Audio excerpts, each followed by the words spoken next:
तो फ्रेंड्स, स्वागत है आपका अपना YouTube channel study with Mukesh chess में। आज हम लोग यूनिक पब्लिकेशन में आज का प्रैक्टिस सेट 19 देखेंगे। इसमें एक प्रैक्टिस सेट और बचा हुआ है और इससे पहले 18 प्रैक्टिस सेट का वीडियो ऑलरेडी अपलोड कर दिया गया है। अभी तक जो उस वीडियो को नहीं देखे हैं, प्लेलिस्ट में जाकर उस वीडियो को जरूर देखें। और आज से हम लोग एडिटोरिया पब्लिकेशन का जो प्रवीण सर के द्वारा जो सेट निकाला गया है उसमें 10 प्रैक्टिस सेट दिया गया है। आज हम लोग 3 बजे उस प्रैक्टिस सेट का वीडियो को अपलोड करेंगे, तो आप लोग जितना ज़्यादा सदस्य शेयर कीजिए।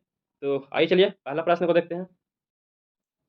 भारतीय प्रायद्वीप में उष्णकटिबंधीय साल वन पाए जाते हैं।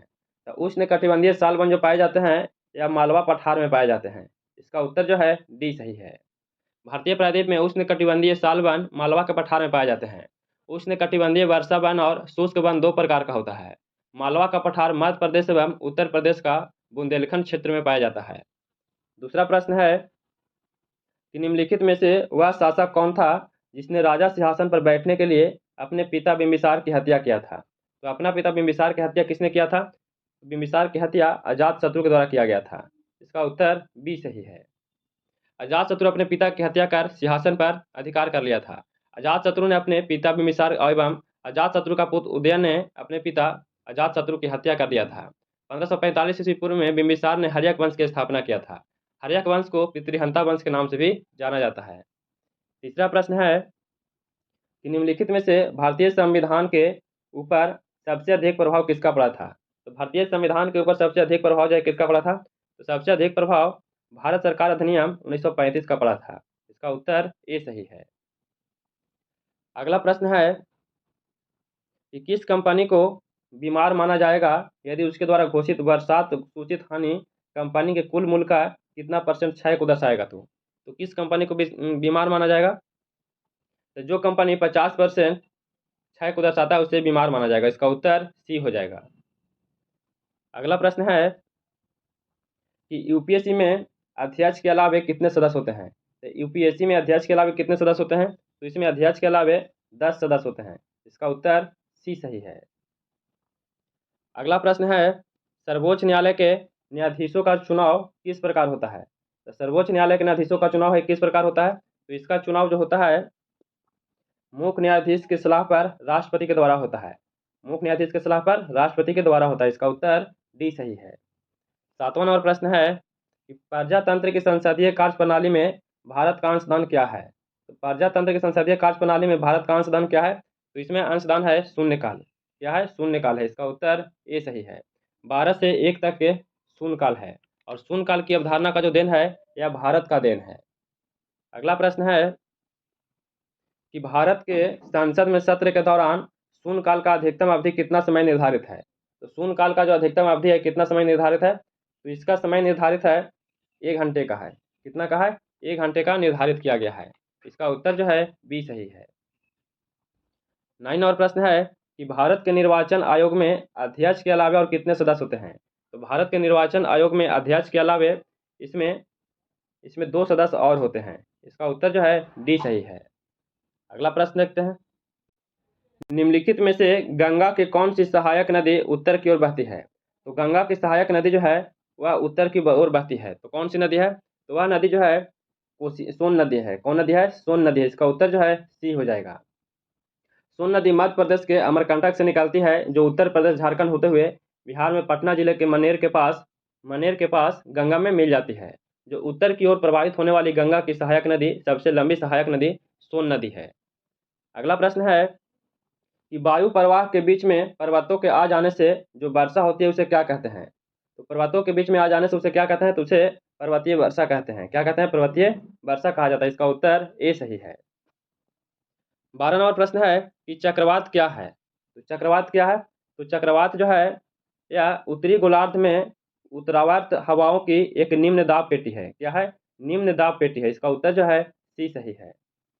13 नंबर प्रश्न है निम्नलिखित में से किस शासक ने बौद्धों को लिए विख्यात विक्रमशिला विश्वविद्यालय की स्थापना किया है। तो विख्यात विक्रमशिला विश्वविद्यालय की स्थापना किसके द्वारा किया गया था? तो यह धर्मपाल के द्वारा किया गया है। इसका उत्तर जो है डी सही है। अगला प्रश्न है विक्रमशिला विश्वविद्यालय और नालंदा विश्वविद्यालय दोनों की स्थापना किसके द्वारा किया गया था? धर्मपाल के द्वारा किया गया था। अगला प्रश्न है कि मूल संविधान में मूलभूत अधिकारों को 7 भागों में वर्गीकृत किया गया था, परंतु अब केवल कितना बचा हुआ है। मूल रूप से कितना था, 7 था, लेकिन अब इसमें 6 वर्ग बचा हुआ है। इसका उत्तर जो है डी सही है। भारतीय संविधान के 44वें संविधान संशोधन 1978 द्वारा मूल अधिकार में संपत्ति के अधिकार को हटा दिया गया है। अब इसमें टोटल 6 वर्ग बचे हुए हैं। अगला प्रश्न है कि सरकार की कर तथा व्यय संबंधी नीति को निम्नलिखित में से क्या कहा जाता है। तो सरकार की कर तथा व्यय संबंधी नीति जो है इसे क्या कहते हैं, तो इसे कहा जाता है राजकोषीय नीति कहा जाता है। क्या कहा जाता है, राजकोषीय नीति कहा जाता है। इसका उत्तर जो है बी सही है। 16 नंबर प्रश्न है, किस महासागर में केप किमोरिन स्थित है। तो केप किमोरिन जो है यह कहाँ स्थित है, तो केप किमोरिन यह हिंद महासागर में स्थित है। इसका उत्तर जो है बी सही है। केप किमोरिन हिंद महासागर में स्थित है। कन्याकुमारी को पहले केप किमोरिन के नाम से जाना जाता था। केप किमोरिन भारत के तमिलनाडु में स्थित है। केप का अर्थ होता है भूमि, जो अब समुद्र में डूब चुका है। अगला प्रश्न है, किस संगीत वाद्य के 2 प्रोग्राम रुद्र और विचित्र हैं। तो किस संगीत वाद्य को 2 प्रोग्राम रुद्र और विचित्र हैं। तो रुद्र और विचित्र जो है इसका उत्तर क्या हो जाएगा, तो इसका आंसर जो है बीना हो जाएगा। किसका है, बीना है। इसका उत्तर जो है सी सही है। इसमें बीना भारत का सबसे पुराना वाद्य यंत्र था। इसे अमीर खुसरो ने बीना तथा तंबूरा को मिलाकर इसे नए वाद्य यंत्र सितार का आविष्कार किए थे। इस बालचंद्रन तथा बदरुद्दीन दागर भारत के प्रसिद्ध बीना वादक थे। 18 नंबर प्रश्न है कि स्वतंत्रता के पूर्व स्वतंत्र से बटी राज्यों को किसने राजाओं द्वारा स्वतंत्र रूप से घोषित राज्य को भारतीय संघ में शामिल किया है। तो राज्य को भारतीय संघ में किसके द्वारा शामिल किया गया है, यह शामिल सरदार वल्लभ भाई पटेल के द्वारा किया गया था। इसका उत्तर जो है सी हो जाएगा। सरदार वल्लभ भाई पटेल ने स्वतंत्र भारत में वह राज्य जो स्वतंत्र रहना चाहता था उसे जनमत संग्रह या सैन्य कार्यवाही के द्वारा भारत संघ में शामिल कर लिया था। जूनागढ़ को जनमत संग्रह के द्वारा, हैदराबाद को निजाम की सैन्य कार्यवाही के द्वारा भारतीय संघ में शामिल कर लिया गया। 19 नंबर प्रश्न है कि किसने कहा था किसी राष्ट्र के लिए राजनीतिक स्वतंत्रता प्राण वायु है। तो किसी राष्ट्र के लिए राजनीतिक स्वतंत्रता प्राण वायु जो है यह किसके द्वारा कहा गया था, तो यह कथन अरविंद घोष के द्वारा कहा गया था। इसका उत्तर जो है बी सही है। अरविंद घोष का कहना था कि किसी राष्ट्र के लिए राजनीतिक स्वतंत्रता प्राण वायु है। अरविंद घोष गरम धर्म के पंथी नेता थे जो निष्क्रिय प्रतिरोध के रूप में जाने जाते हैं। अरविंद घोष 1908 ईस्वी में मानिकता लाल छापा कांड के बाद सजा काटने के लिए उन्हें पुदुचेरी में भेज दिया गया और वहां पे अरबिले आश्रम की इन्होंने स्थापना कर दिए थे। कौन सा आश्रम था, अरबिले आश्रम था। 20 नंबर प्रश्न है, किस गुप्त शासक ने आक्रमणकारी हुनों से अपने साम्राज्य की सफलतापूर्वक रक्षा किया था। तो हुनों के आक्रमण से साम्राज्य की सफलतापूर्वक रक्षा जो है किसने किया था, तो यह स्कंद गुप्त के द्वारा किया गया था। इसका उत्तर जो है ए सही है। भारत का नेपोलियन समुद्रगुप्त को कहा जाता है। 21 नंबर प्रश्न है कि अरावली पर्वत श्रृंखला निम्नलिखित नदी प्रणाली से द्विविभाजित होता है। तो अरावली पर्वत श्रृंखला जो है यह किस नदी प्रणाली से द्विविभाजित होता है, तो यह चंबल और साबरमती से द्विविभाजित होता है। इसका उत्तर जो है बी सही है। अगला प्रश्न है कि उद्योग की लेवल प्लानिंग फील्ड तर्कयुक्त की अपेक्षा होती है। तो उद्योग की तर्कयुक्त अपेक्षा जो होती है यह किसके प्रति होता है, तो यह घरेलू उद्योग को बहुराष्ट्रीय कंपनियों की बराबरी में रखना चाहिए। तो इसका उत्तर सी सही है। इसका आंसर जो है सी हो जाएगा। 23 नंबर प्रश्न है कि निम्नलिखित में कौन मिश्रित अर्थव्यवस्था का लक्षण नहीं है। तो इसमें से मिश्रित अर्थव्यवस्था का लक्षण कौन सा नहीं है, तो प्रबल एकाधिकार विरोधी विधान जो है यह मिश्रित अर्थव्यवस्था का लक्षण नहीं है। इसका उत्तर बी हो जाएगा। नेक्स्ट प्रश्न है कि सिंधु घाटी सभ्यता अनिवार्य सभ्यता थी क्योंकि, सिंधु घाटी सभ्यता अनिवार्य सभ्यता थी क्योंकि यह एक शहरी सभ्यता थी। कैसी थी, यह एक शहरी सभ्यता थी। इसका उत्तर जो है ए सही है। अगला प्रश्न देखते हैं, विजयनगर साम्राज्य का हिंदू राजवंश निम्नलिखित की पराजय से समाप्त हुआ था। तो हिंदू राजवंश निम्नलिखित की पराजय से समाप्त हुआ था, तो यह राम राजा समाप्त हुआ था। कौन समाप्त हुआ था, राम राजा समाप्त हुआ था। इसका उत्तर बी हो जाएगा।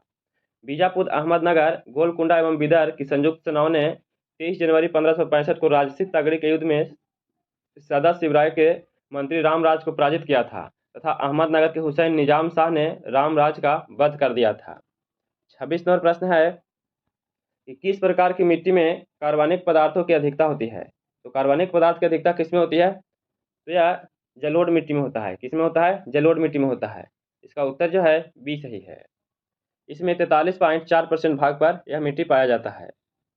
अगला प्रश्न है कि मूलभूत मौलिक अधिकारों का प्रमुख उद्देश्य क्या है? तो मूलभूत मौलिक अधिकारों का प्रमुख उद्देश्य क्या है? इसका उद्देश्य है व्यक्तिगत स्वतंत्रता को सुनिश्चित करना है। क्या है? व्यक्तिगत स्वतंत्रता को सुनिश्चित करना है। इसका उत्तर जो है बी हो जाएगा।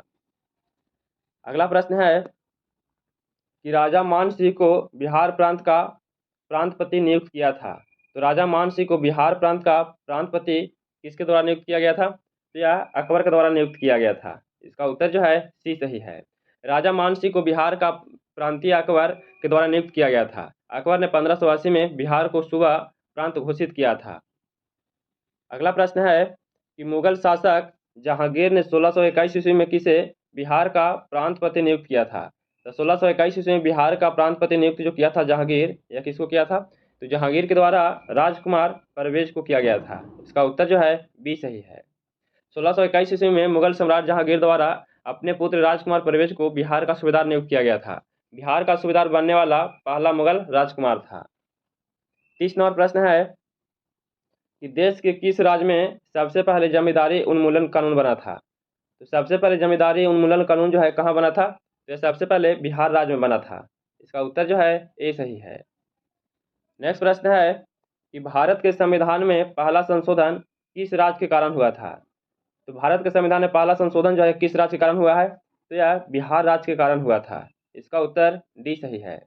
संविधान का पहला संशोधन 1951 ईस्वी में हुआ था, जिसके तहत जमींदारी उन्मूलन एवं भूमि सुधार के लिए संविधान में 9वीं अनुसूची को जोड़ा गया था। बिहार जमींदारी उन्मूलन कानून को जब न्यायालय के द्वारा रद्द कर दिया गया तो यह संविधान संशोधन की आवश्यकता पड़ी थी। अगला प्रश्न है कि कोल गैस में होता है। तो कोल गैस में क्या होता है? तो कोल गैस में इसमें H2 CH4 और CO होता है। इसका उत्तर जो है डी सही है। 33 नंबर प्रश्न है कि स्नेहक लुब्रिकेंट तेल होते हैं। तो स्नेहक लुब्रिकेंट जो तेल होते हैं क्या होते हैं? तो यह एक प्रकार का C20 C30 का हाइड्रोकार्बन होते हैं। क्या होते हैं? C20 C30 हाइड्रोकार्बन होते हैं। इसका उत्तर सी सही है। 34 नंबर प्रश्न है कि फेन पालवन विधि इस अयस्क के लिए प्रयोग किया जाता है। तो फेन पालवन विधि जो है यह किसके लिए प्रयोग किया जाता है? तो यह प्रयोग जो है यह जिंक ब्लेड के लिए किया जाता है। किसके लिए किया जाता है? जिंक ब्लेड के लिए किया जाता है। इसका उत्तर बी सही है। सफेद फास्फोरस में इस जैसी गंध आती है। तो सफेद फास्फोरस में कैसी गंध आती है? तो सफेद फास्फोरस से गंध आती है लहसुन की तरह गंध आता है। इसका उत्तर बी सही है।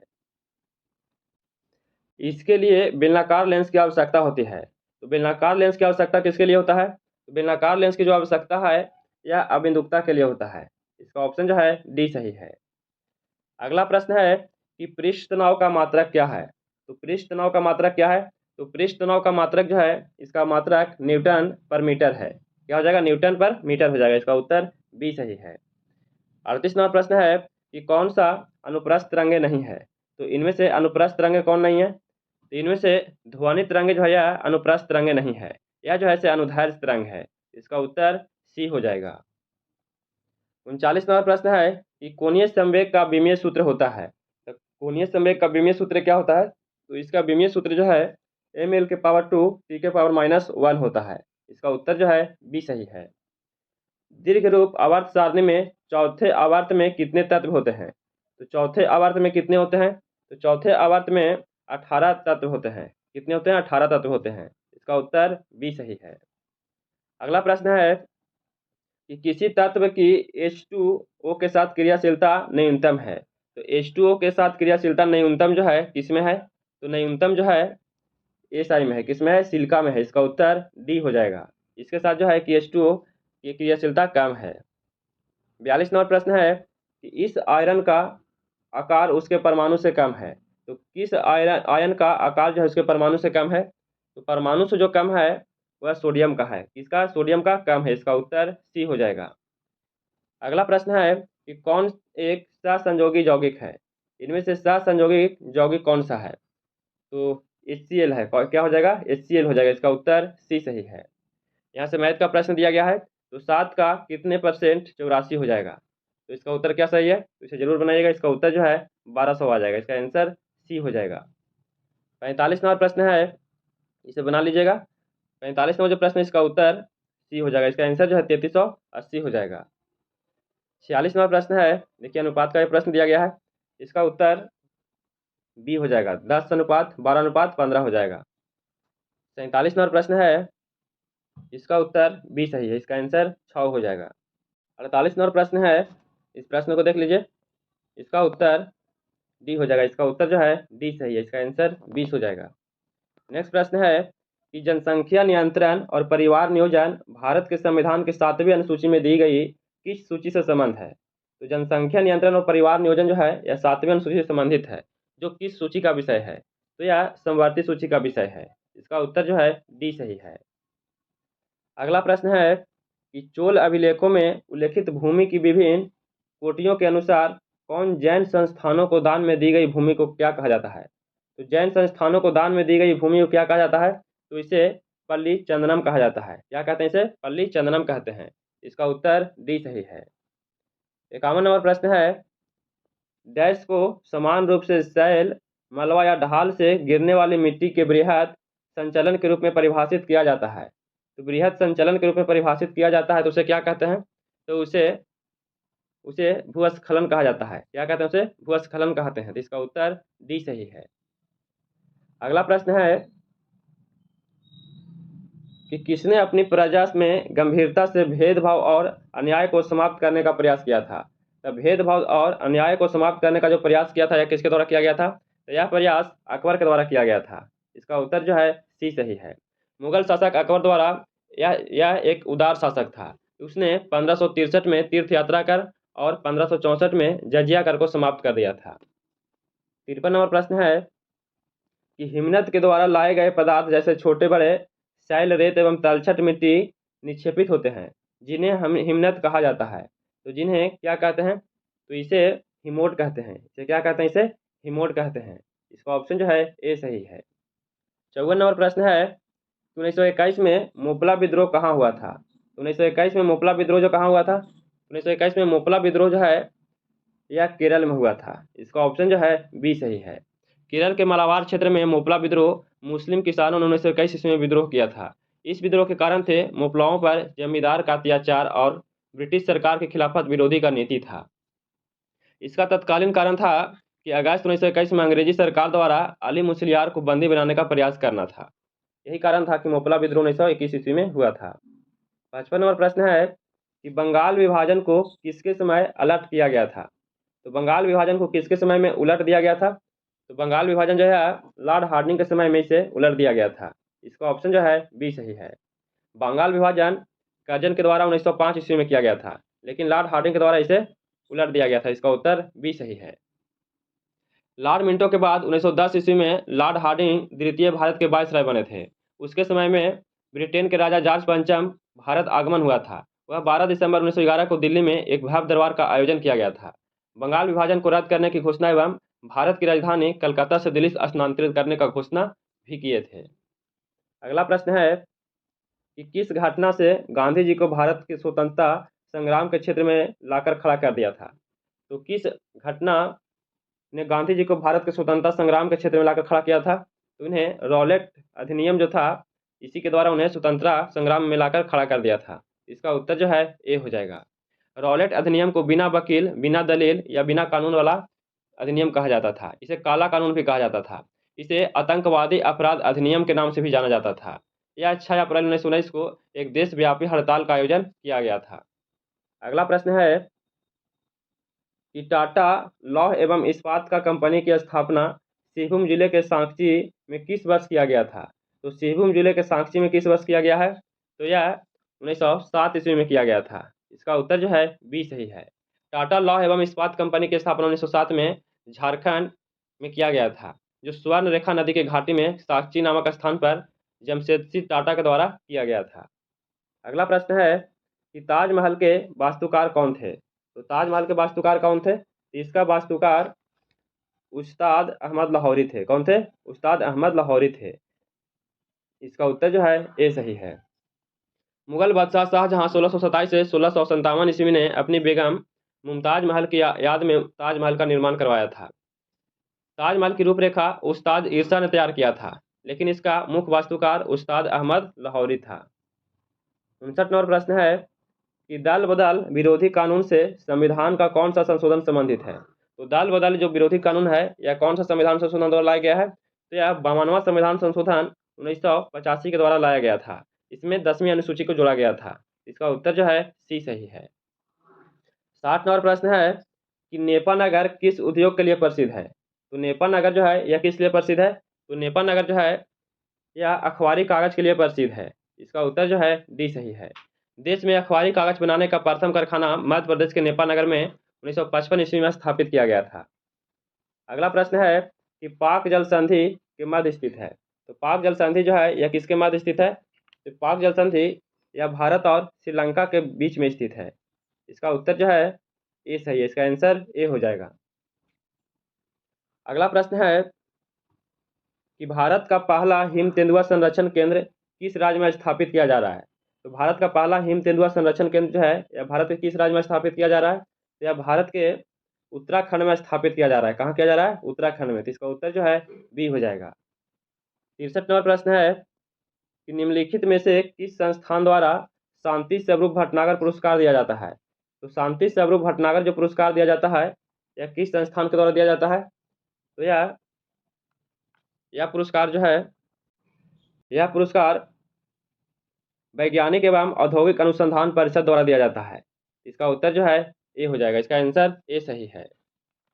नेक्स्ट प्रश्न है कि निम्नलिखित अनुच्छेद में से किस एक को डॉक्टर बी.आर. अम्बेडकर द्वारा संविधान का हृदय एवं आत्मा कहा जाता है।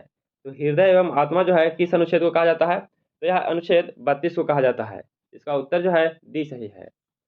भारतीय संविधान का अनुच्छेद 32 को डॉक्टर बी.आर. अम्बेडकर ने भारतीय संविधान का हृदय एवं आत्मा कहकर संबोधित किया था। 65 नंबर प्रश्न है कि चोल अभिलेखों में उल्लेखित भूमि की विभिन्न कोटियों के अनुसार मंदिर में उपहार में दी गई भूमि को क्या कहते हैं। तो उपहार में दी गई भूमि को क्या कहा जाता है, तो इसे देवदान कहा जाता है। क्या कहते हैं, इसे देवदान कहते हैं। तो इसका उत्तर डी सही है। 66 नंबर प्रश्न है कि भारत के संविधान के अंतर्गत कौन सा अनुच्छेद कारखानों में बच्चों के नियोजन का प्रतिषेध करता है। तो कारखानों में बच्चों का नियोजन का जो प्रतिषेध करता है कौन सा अनुच्छेद के द्वारा किया जाता है, तो यह अनुच्छेद 24 के द्वारा किया जाता है। इसका उत्तर जो है डी सही है।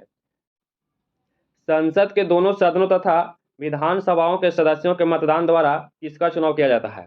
तो इसे किसका चुनाव किया जाता है, तो इसे राष्ट्रपति का चुनाव किया जाता है। इसका ऑप्शन जो है ए सही है। 68 नंबर प्रश्न है कि निम्नलिखित में कौन एक सबसे बड़ी संसदीय समिति है। तो सबसे बड़ी संसदीय समिति इनमें से कौन सा है, तो सबसे बड़ी जो है प्राक्कलन समिति है। इसमें टोटल 30 सदस्य होते हैं और 30 जो होते हैं वह लोकसभा के सदस्य होते हैं। इसका उत्तर बी सही है। लोक लेखा समिति में टोटल 22 सदस्य होते हैं। इसमें राज्यसभा से 7 होते हैं और लोकसभा से 15 सदस्य होते हैं। सरकारी उपक्रम में भी 22 सदस्य होते हैं, जो राज्यसभा से 7 होते हैं और लोकसभा से 15 सदस्य होते हैं। याचिका समिति में इसमें लोकसभा से 15 और राज्यसभा से 10 होते हैं। इसका उत्तर बी सही है। 69 नंबर प्रश्न है कि खुले बाजार की क्रियाएं निम्नलिखित में से किस नीति का अंग है। तो खुले बाजार का जो क्रियाएं हैं किस नीति का अंग है, तो यह साख नीति का अंग है। इसका उत्तर सी सही है। 70 नंबर प्रश्न है कि भारतीय राष्ट्रपति को किस परिस्थिति में पद से त्याग देना पड़ सकता है। तो भारतीय राष्ट्रपति को किस परिस्थिति में त्याग पत्र देना पड़ सकता है, तो इन्हें जब महाभियोग लगाया जाएगा तब इन्हें त्याग पत्र दिया जा सकता है। और महाभियोग जो है अनुच्छेद 61 के तहत लगाया जाता है। तो इसका उत्तर जो है ए सही है। नेक्स्ट प्रश्न है नौसेना, सेना और वायु सेना का काम भारत के संविधान के 7वीं अनुसूची में दी गई है। यह किससे सूचीबद्ध है। तो नौसेना, सेना और वायुसेना जो है यह 7वीं अनुसूची के किस विषय से संबंधित है, तो इसका संबंध है संघ सूची से। किससे है, संघ सूची से संबंध है। तो इसका उत्तर ए सही है। 72 नंबर प्रश्न है कि वे संसाधन होते हैं जिनकी मात्रा ज्ञात होती है। तो वे संसाधन होते हैं जिनकी मात्रा ज्ञात होते हैं वह वास्तविक संसाधन है। क्या है, वास्तविक संसाधन है। इसका उत्तर बी सही है। 73 नंबर प्रश्न है कि हीराकुंड बांध किस राज्य में स्थित है। तो हीराकुंड बांध जो है किस राज्य में स्थित है, तो यह उड़ीसा में स्थित है, जो महानदी पर स्थित है। इसका ऑप्शन जो है डी सही है। अगला प्रश्न है कि फियोफाइसी के सदस्यों को प्राय क्या कहते हैं। तो थियोफ्रासी के सदस्यों को प्रायः कहते हैं। वह कैसा होता है? तो इसका रंग जो है भूरा रंग का होता है। कैसा होता है? यह भूरा रंग का शैवाल होता है। इसका उत्तर बी सही है। 75 नंबर प्रश्न है कि किसी वस्तु की एक समान सरल रेखीय गति के दौरान समय के साथ नियत रहता है। तो समय के साथ जो है क्या नियत रहता है? तो समय के साथ वेग नियत रहता है। इसका ऑप्शन बी सही है। यहाँ से मैथ का प्रश्न दिया गया है। तो 76 नंबर जो प्रश्न है इसका उत्तर ए हो जाएगा। इसका आंसर 124 हो जाएगा। 77 नंबर प्रश्न है इसका उत्तर बी हो जाएगा। इसका आंसर जो है 10 लीटर हो जाएगा। अगला प्रश्न है कि डॉल्फिन निम्न में से किस एक वर्ग का उदाहरण है? तो डॉल्फिन जो है किसका उदाहरण है? तो यह मैमल का उदाहरण है। इसका उत्तर बी सही है। 79 नंबर प्रश्न है कि स्थान जहां कंप्यूटर प्रोग्राम एवं डेटा संचरित करता है उसे क्या कहते हैं? तो उसे स्टोरेज यूनिट कहा जाता है। इसका उत्तर सी सही है। 80 नंबर प्रश्न है कि एक दुकानदार को 2 रुपये में 4 पेंसिल बेचता है और 3 रुपये में 8 पेंसिल बेचता है। तो दुकानदार का हानि या लाभ ज्ञात करना है। तो इसका उत्तर 25% का हानि हो जाएगा। इसका आंसर डी सही है। अगला प्रश्न है मैथ का प्रश्न है कि किस सबसे बड़ी संख्या इतना और इतना को विभाजित करने पर शेष 3, 5 और 7 बचेगा? तो किस संख्या से विभाजित करेंगे? तो 78 से जब विभाजित करेंगे तो इतना बचेगा। इसका उत्तर जो है ए हो जाएगा। अगला प्रश्न है कि डैश का तार इस्पात के तार से अधिक प्रबल होता है। तो अधिक प्रबल नायलॉन होता है। इसका उत्तर डी सही है। 83 नंबर प्रश्न है कि जल रोधक रेनकोट का आविष्कार किसने किया था? तो जल रोधक रेनकोट का आविष्कार किसके द्वारा किया गया है? तो इसका आविष्कार चार्ल्स मैकिन टॉन्स के द्वारा किया गया था। इसका उत्तर सी सही है। अगला प्रश्न है कि कीड़े पानी की सतह पर बिना डूबे घूम सकते हैं। तो कीड़े पानी की सतह पर बिना डूबे घूम सकते हैं या पानी के पृष्ठ तनाव के कारण होता है। इसका उत्तर जो है सी हो जाएगा। 85 नंबर प्रश्न है कि घर्षण संपर्क में आने वाले 2 पृष्ठ की कारण होता है। तो 2 पृष्ठ का कारण क्या होता है? तो इसका कारण है अनियमितता। क्या होता है? अनियमितताओं होता है। इसी कारण 2 पृष्ठ के कारण ऐसा होता है। इसका उत्तर जो है ए हो जाएगा। अगला प्रश्न है कि केंद्रीय मंत्रिपरिषद में हाल के विस्तार के बाद बिहार में केंद्रीय मंत्रियों की कुल संख्या कितनी हो गई है? तो बिहार में केंद्रीय मंत्रियों की कुल संख्या कितनी हो गई है? तो इसका कुल संख्या 6 हो गया है। इसका आंसर जो है बी सही है। अगला प्रश्न है यहाँ से इंग्लिश का प्रश्न दिया गया है। Select the incorrectly spelled word. इसमें इनकरेक्टली पूछा जा रहा है। तो 87 नंबर जो प्रश्न है इसका उत्तर बी हो जाएगा। इसका आंसर जो है आर्चरी हो जाएगा। 88 नंबर प्रश्न है इसमें जो अंडरलाइन दिया गया है उसे देखना है। तो I must reply this letter immediately. इसका उत्तर क्या सही है? तो इसका आंसर जो है 88 नंबर इसका उत्तर सी हो जाएगा। रिप्लाई टू दिस लेटर हो जाएगा। 89 नंबर प्रश्न है कि select the most appropriate option to fill in the blank. इसमें दिया गया है she is so of plants that she can spend her the entire day in a grand. तो इसका उत्तर क्या सही है? तो 89 नंबर जो प्रश्न है इसका उत्तर बी हो जाएगा। इसका आंसर जो है फॉन्ड हो जाएगा। अगला प्रश्न है जो अंडरलाइन है उसे देखना है हमें। There have been heavily rains in the city even then the hurricane made in landfall. तो इसका उत्तर क्या सही है? तो 90 नंबर जो प्रश्न है इसका उत्तर बी हो जाएगा। Since the hurricane made the landfall हो जाएगा। अगला प्रश्न है कि select the option that can be use as a one word the substitute for the given group of words. इसमें दिया गया है कि fluid created by flowers which is collected by bees for the making होनी।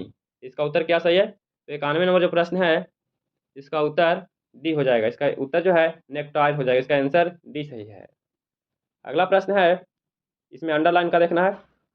आई will always be the grateful to my friends because she has been the with me through thick and thin. इसका उत्तर क्या सही है? तो 92 number जो प्रश्न है इसका उत्तर बी हो जाएगा। In both good times and bad times हो जाएगा। इसका आंसर बी सही है। 93 नंबर प्रश्न है कि select the most the appropriate synonym of the given word. इसमें दिया गया है क्रैम्बलिंग। इसका उत्तर क्या सही है? तो 93 नंबर जो प्रश्न है इसका उत्तर लॉन्ग विंडेड हो जाएगा। इसका आंसर ए सही है।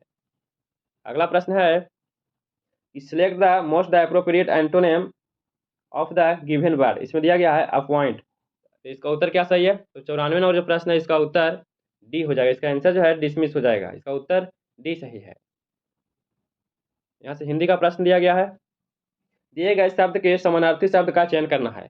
इसके में दिया गया है द्वार। तो इसका उत्तर क्या सही है? तो इसका उत्तर जो है कपाट हो जाएगा। इसका आंसर बी सही है।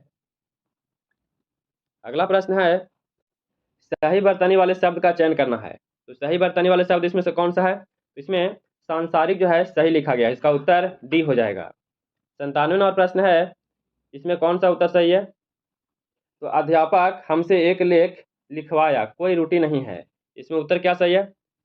तो 97वां नंबर जो प्रश्न है इसका उत्तर ए हो जाएगा। इसका उत्तर जो है अध्यापक हो जाएगा, इसका आंसर ए सही है।